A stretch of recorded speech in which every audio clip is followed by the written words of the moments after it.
स्वर्ग में जाने का असली हकदार कौन है? दोस्तों, हम लोगों को हमेशा लगता है कि पुण्य कर्म करने वालों को स्वर्ग की प्राप्ति होती है तथा पापी, नीच, क्रूर लोगों को नरक में जाना पड़ता है। लेकिन आप गलत है।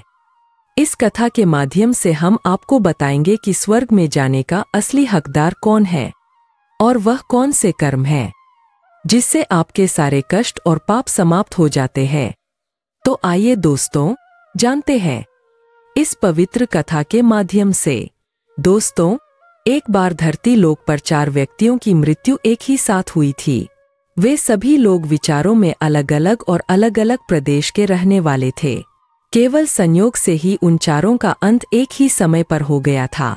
एक ही समय पर यम के दूत उन चारों को लेने के लिए आए थे।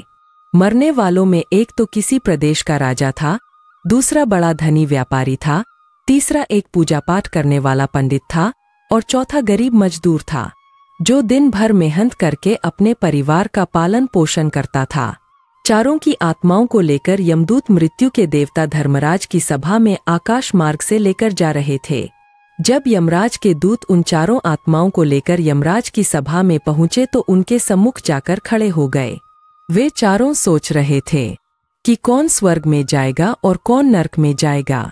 यमराज अपने आसन पर विराजमान नहीं हुए थे। उससे पहले ही चारों आपस में बातचीत करते हुए स्वयं को ही स्वर्ग का मिलना चाहिए यह कहने लगे। सबसे पहले राजा कहने लगा, देखो, मुझे तो धर्मराज पक्का स्वर्ग में ही भेज देंगे क्योंकि मैं एक विश्वविख्यात राजा हूँ। मैंने अपने अनेक सत्कर्मों से धरती लोक पर अपना खूब नाम कमा लिया है। चारों तरफ लोग मेरे अच्छे कर्मों की चर्चा करते हैं। कभी भी कोई मेरे द्वार से खाली हाथ नहीं गया। जो भी आया मैंने उसे इतना दिया कि वह जीवन भर मेरा नाम नहीं भूल पाया। हर तरफ मेरे नाम का यशोगान हो रहा है। मेरे द्वारा लुटाए गए दान से लाखों लोगों को खाने को अन्न मिला और रहने को आसरा मिला। इसलिए मेरे कर्मों को देखते हुए धर्मराज मुझे पक्का ही स्वर्ग में भेजेंगे क्योंकि मैंने भगवान का खूब पूजा पाठ किया है। पूरा जीवन मेरा पूजा आराधना में बीता है। मेरे शुभ कर्मों के कारण मेरे लिए ही धर्मराज स्वर्ग का दरवाजा खोलेंगे। यह बात मैं अच्छी तरह से जानता हूँ। जब इस प्रकार तीनों ने अपनी अपनी बातें की और अपने अपने विचार रखे, फिर वह तीनों लोग उस चौथे व्यक्ति मजदूर की ओर देखते हैं कि अब यह क्या कहता है। क्या इसने भी कोई अच्छा काम किया है या नहीं, या फिर इसका पूरा जीवन मजदूरी करते हुए दूसरों के अधीन रहकर ही बीता है। दूर उन सबकी बातों को चुपचाप नीचे नजरें झुकाए खड़ा सुनता रहा और वे तीनों बड़े गर्व से अपनी प्रशंसा में जुटे थे। तभी धर्मराज अपने साथी चित्रगुप्त के साथ दरबार में हाजिर होते हैं। चित्रगुप्त के हाथों में एक मोटी सी किताब थी जिसमें समस्त प्राणियों के कर्मों का लेखा जोखा लिखा था। धर्मराज अपने आसन पर विराजमान होते हैं। उसके बाद चित्रगुप्त ने राजा को अपने पास बुलाया और उससे पूछने लगे कि तुम बताओ, तुम तो धरती पर बड़े ही विख्यात राजा थे। तुमने अपने जीवन में कौन कौन से शुभ कर्म किए हैं तथा कितने लोगों को दुख दिया है, कितने लोगों का भला किया है। मैं अपनी पुस्तक में देखकर यह फैसला करूंगा कि आप स्वर्ग में जाने के अधिकारी हैं या नहीं।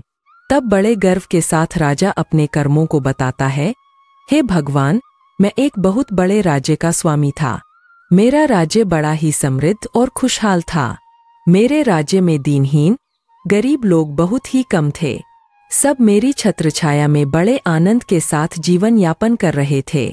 मैंने अपने राज्य के लोगों को किसी चीज की कमी नहीं होने दी। मेरे यहाँ हर भूखे को भोजन मिलता था। लाखों की धनमोहर उन्हें रोज दान में दी जाती थी। प्रजा के लोग मुझसे बहुत खुश रहते थे। दिन रात में यही मेरे जीवन के अच्छे कर्म हैं। राजा की बात सुनकर चित्रगुप्त ने अपनी पुस्तक उठाई और उसमें देखने लगे। पुस्तक में देखकर उन्होंने राजा को बताया कि तुम जो कह रहे हो वह सर्वथा सत्य है। तुमने अपनी प्रजा को बहुत सुख दिया है, परंतु इसके साथ साथ तुमने बहुत बड़ा अपराध भी किया है। तुमने अपनी राज्य की सीमा को बढ़ाने के लिए जितने युद्ध लड़े हैं, उन युद्धों में हजारों लाखों की संख्या में सैनिकों ने अपनी जान गंवाई है। उन सबकी मृत्यु का कारण तुम बने हो। उनके परिवारों को, उनके बच्चों को अनाथ करने वाले तुम हो। उनकी स्त्रियों को विधवा बनाने वाले भी तुम हो। उनकी मां की गोद सूनी करने वाले भी तुम हो। तुमने अपने ही सैनिकों के हजारों परिवारों को हमेशा दुख दिया है। युद्ध लड़कर राज्य बहाने से अच्छा था कि तुम अपने पड़ोसी देशों से मित्रता करके उनके साथ व्यापार बढ़ाते। आपका राज्य तब भी समृद्ध और संपन्न रहता। तुमने अपनी प्रजा को नहीं, सैनिकों को सुखी बनाया है, इसलिए तुम स्वर्ग के अधिकारी नहीं हो। यह बात सुनकर राजा चुपचाप पीछे हो गया। उसके बाद चित्रगुप्त ने व्यापारी से पूछा, आपने धरती पर कौन कौन से अच्छे कर्म किए हैं? तब व्यापारी कहता है, हे भगवान, मैंने धरती पर जितना धन कमाया उसका 11वां भाग अच्छे कामों में लगाया। लाखों लोगों को भोजन कराया, कई आश्रमों को दान दिया है, कई बेघर लोगों को अपने धन से भर दिया है, कई शहरों में मंदिरों का निर्माण कराया है, कई जगह पर धर्मशालाएं बनवाई है, प्रत्येक तीर्थ में भंडारे करवाए हैं। यही मेरे जीवन के अच्छे कर्म है। व्यापारी की बात सुनने के बाद चित्रगुप्त ने अपनी पुस्तक खोली जिसमें उसके जीवन के सारे अच्छे बुरे कर्म लिखे हुए थे।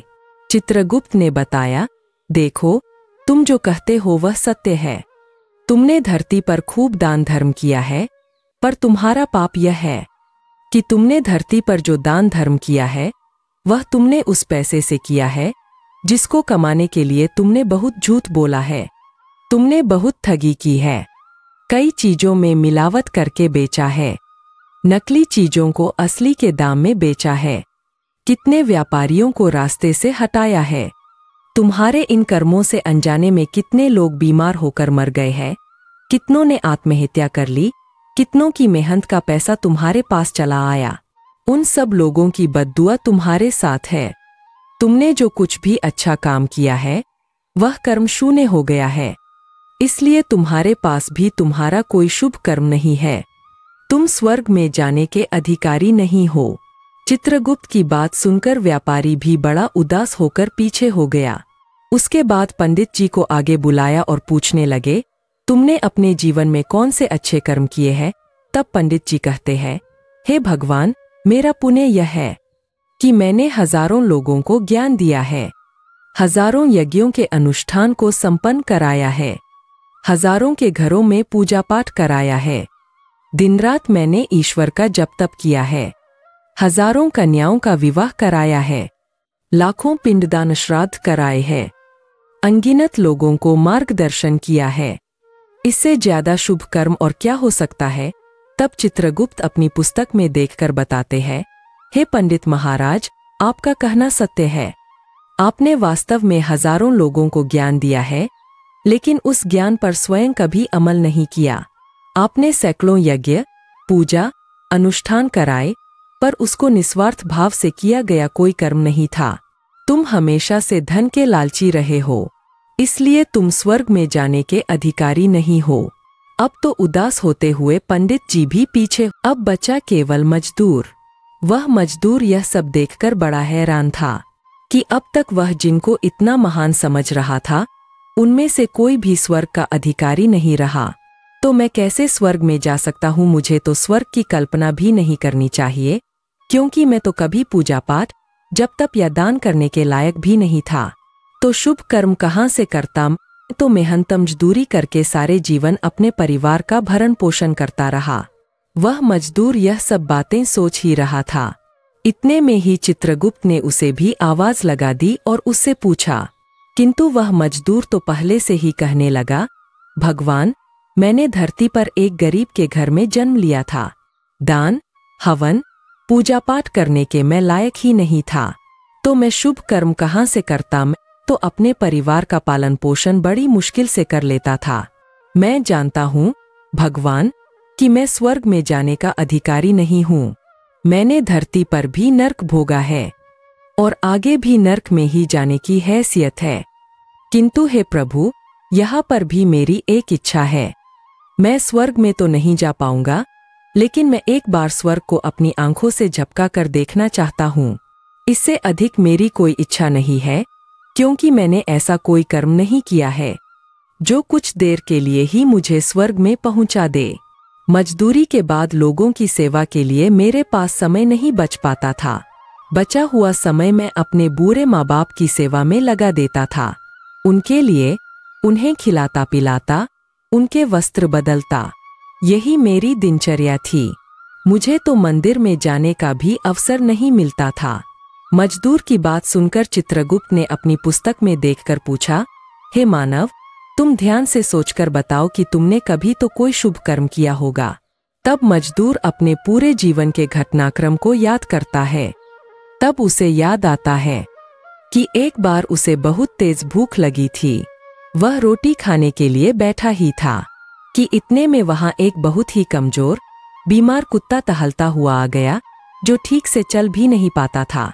वह आकर मेरे सामने बैठ गया और मेरी रोटी की ओर गौर से देखने लगा। मैं समझ गया कि वह कुत्ता बहुत भूखा है। मेरे अंदर से आवाज आई कि बेजुबान जानवर को छोड़कर तू अकेला कैसे खा सकता है।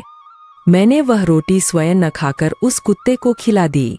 उस दिन मैंने पूरे दिन भूखे पेट रहकर ही काम किया था। मजदूर की बात सुनकर चित्रगुप्त मुस्कुराए और उसका हाथ पकड़कर बड़े सम्मान के साथ उसे स्वर्ग में लेकर गए और बोले, वास्तव में आप ही स्वर्ग में रहने के अधिकारी हो। प्राणियों पर दया दिखाना ही सबसे बड़ा शुभ कर्म है। मनुष्य जो भी कर्म निस्वार्थ भाव से करता है, वास्तव में उसी का उसे सबसे बड़ा पुण्य मिलता है। निस्वार्थ भाव से किया गया जनकल्याण के लिए एक छोटे से छोटा काम भी आपके सैकड़ों पापों को नष्ट कर देता है। लोगों से लालच, मोह और स्वार्थ के वशीभूत होकर किया गया शुभ कर्म भी फलदायी नहीं होता है। इसलिए ध्यान रहे, जीवन में अच्छे कर्म अच्छी भावना के साथ करना चाहिए। ऐसा नहीं होना चाहिए कि आपने किसी से धन छीनकर या चुराकर पुण्य में लगा दिया हो, तो वह धन आपको कभी नरक से उबार नहीं सकता। दोस्तों, स्वर्ग में वही व्यक्ति जाता है जिसने निष्काम, निस्वार्थ भाव से प्राणियों की सेवा की हो। भले ही उसने जीवन में एक पैसा भी दान न किया हो, पर वह जिस लायक था, अपनी सामर्थ्य के अनुसार उसने निस्वार्थ भाव से जो भी काम किया, वही उसकी मुक्ति का रास्ता तय करता है। तो आशा करते हैं आपको यह कथा अवश्य ही अच्छी लगी होगी। अगर दोस्तों कथा आप लोगों को अच्छी लगी हो, तो वीडियो के कमेंट बॉक्स में जय श्री हरि विष्णु लिखकर वीडियो को लाइक करके चैनल को सब्सक्राइब कर लीजिए। इससे हमारा वीडियो आप लोगों को सबसे पहले मिले। दोस्तों, वीडियो हमारा पूरा देखने के लिए आप लोगों का धन्यवाद।